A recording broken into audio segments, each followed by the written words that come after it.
ሰሞኑን በሽሮ ሜዳ አዲስ አበባ የተገደለው ወንድማችን ሀሳቤን መግለጽ እፈልጋለሁ። በጣም የሚያሳዝን ነው።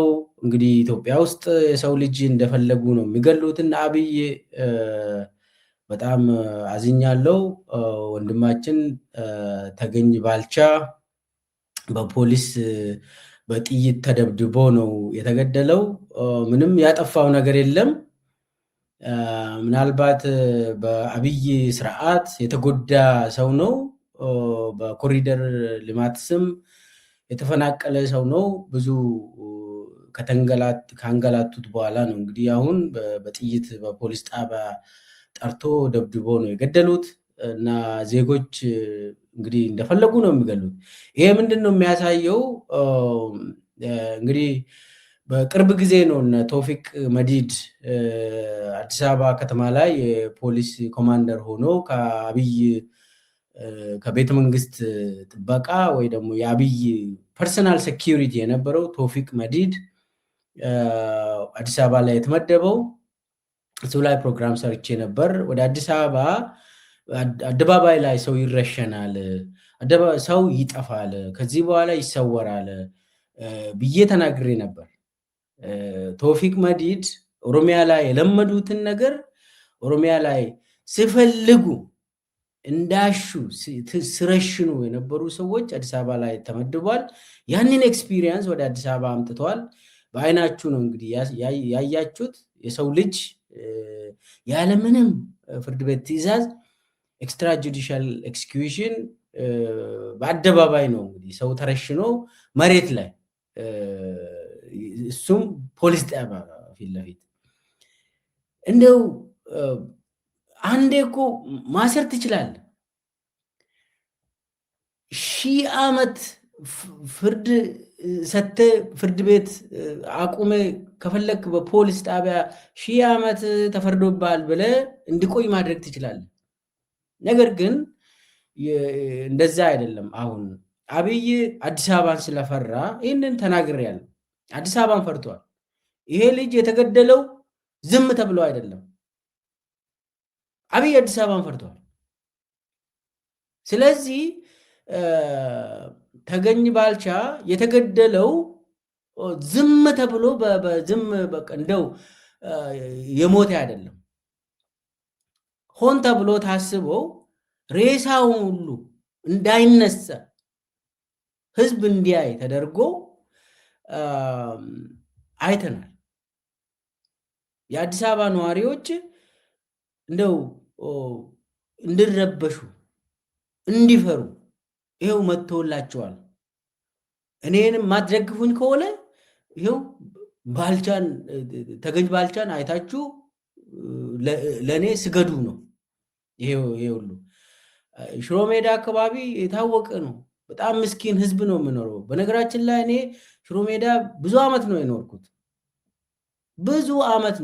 ፒኤችዲ ስማር 4 ዓመት ሙሉ ሽሮ ሜዳ ነው የኖርኩት። በጣም ምስኪን ህዝብ ነው እዛ አካባቢ የሚኖረው። የአንተን ፖለቲካ እንደው ዞር ብሎ አዩ። የፈለግ 4 ኪሎ ማንገባ ዜጎች ናቸው እዛ የሚኖሩት።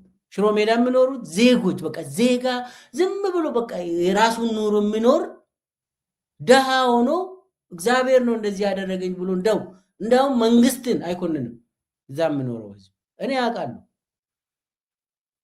በእግሬ ነው እዛ ሲመላለስ የነበረው ከ6 ኪሎ ሽሮ ሜዳ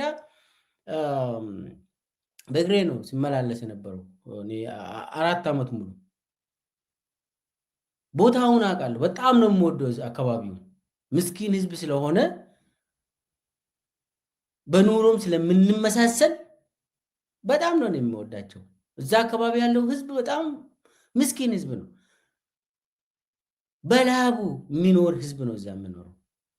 በአቋራጭ ሳይሆን የሌቦች መንደር አይደለም። ያ መንደር የብልጽግና መንደር አይሆንም። ያው የተፈናቀሉት ውስጥ ነው። እንዳጋጣሚ ልጁ እንግዲህ ተረሽኗል። እግዚአብሔር ነፍሱን ይማረው። ለቤተሰቦቹ መጽናናትን እመኛለሁ። ያሳዝናል። እነ ቶፊቅ መዲድ ስራቸውን በአደባባይ ጀምሯል። ይህንን ተናግሬያለሁ። ቶፊቅ መዲድ አዲስ አበባ ላይ ሲመደብ አስራት ደኔሮን አውቆ ከላይ አድርጎ እሱ ምክትል ሆኖ ሲመደብ ይሄ ሁላችሁ ለአዲስ አበባ መተንልሃል፣ አደባባይ ላይ እንረሽናችኋለን የሚል መልእክት ነበረው። ያንም በአደባባይ ጀመሩት። ኦልሬዲ ደግሞ አዲስ አበባ ስለፈሩ የት ነው የምንጀምረው ብሎ ነው ይህንን ያደረጉት። ምስኪኖቹ ላይ ነው የሚጀምሩት። ያው አዲስ አበባ ህዝብ አሁን ሁሉም ምስኪን ሆኗል። በነገራችን ላይ ምንም ሀብታም የሚባልም የብልጽግና አመራር ካልሆነ በስተቀር የ120 አመራር የብልጽግና ደሴት ነዋሪዎቹ ካልሆኑ በስተቀር ሱቅ ኖረ ሆቴል ኖረ ዳ ነው በቃ እንዳለ ህዝብ። አብይ አድህይ አዲስ አበባ ድሮ እኮ ምናልባት ቤት አከራይቶ የምኖር ሰው እኮ ደህና ኑሮ ነው የምኖረው አዲስ አበባ ውስጥ። ዛሬ ቤት አከራዮች ናቸው ዳ ምበላና አጣን እኮ ምን በላ እያሉ ነው።